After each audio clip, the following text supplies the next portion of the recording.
ඔන්න ඉතින් අද අපි බලමු කවුරුත් ආසාවෙන් කන්න කැමති පැණි වලලු ගෙදරදිම හදාගන්නේ කොහොමද කියලා. ඉතින් මම ඔයාලට හල්ම පාසෙන් මේක හදාගන්න විදිය ඉක්මනින් කියලා දෙන්නම්. මුලින්ම මම මෙතන අරන් තියෙනවා පාන් පිටි ක්‍රෑම් 350ක්, සීනි ක්‍රෑම් 150ක්, ඊස්ට් තෙහෙන් දෙකක්, ඊළඟට මද රස්නේ වතුර සහ කලරින් අවශ්‍ය නම් මම මෙතන අරන් තියෙනවා රතු පාට වර්ණකයෙන්. මුලින්ම අපි ගත්තු පාන් පිටි ටිකට ඊස්ට්, ලුණු සහ කලරින් එකතු කරලා හොඳින් මිශ්‍ර කරගන්නවා. ඔයාලට මෙතනදී කැමති වර්ණකයක් භාවිත කරන්න පුළුවන්. මම මෙතන රතු වර්ණකයෙන් 0.4ක් පාක් මේකට එකතු කරගන්නවා.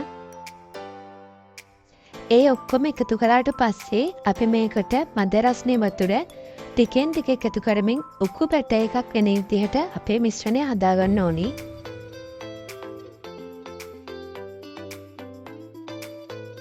ඔයාලගේ බැටර් එකෙන් විස්කි එක ගන්නකොට මෙන්න මේ වගේ පදමක් තමයි ඒකේ තියෙන්න ඕනි. ඊළඟට අපි මේක ටිකක් වෙලා පිපෙන්න තියමු. අපේ සීනි සිරප් එක හදාගන්නකම් මේක පිපෙන්න තිබ්බම හොඳටම ඇති. අපි අර ගත්ත සීනි ග්‍රෑම් 150 දැන් මම භාජනයකට එකතු කරගන්නවා. ඒ භාජනයෙන්ම සීනි ගත්ත ප්‍රමාණයට වතුර එකතු කරගන්නවා. ඊළඟට භාජනයේ ලිපේ දාලා අපි පැණි ටික හොඳින් රත් කරගන්න ඕනි.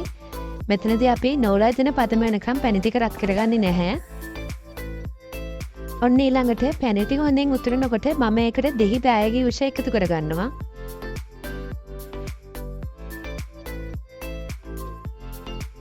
ඔන්න ඊළඟට පිපෙන්න තියපු බැටර් එක මම පයිපින් බෑග් එකකට දාගන්නවා.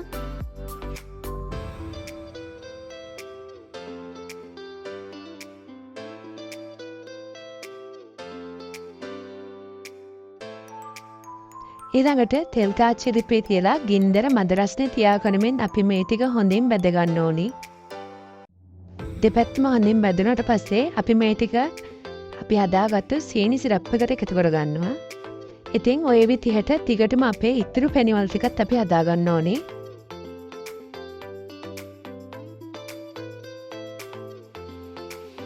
ඉතින් මේ තියෙන්නේ අපි තා ඉක්මනින් හරිම පහසුවෙන් හදාගත්තු රසම රසි පැණි වලලු ටික. ඉතින් ඔයාලටත් ගෙදර ඉඳන්ම කඩේ රසෙටම මේ පැණි වලලු ටික හදලා රස බලන්න පුළුවන්.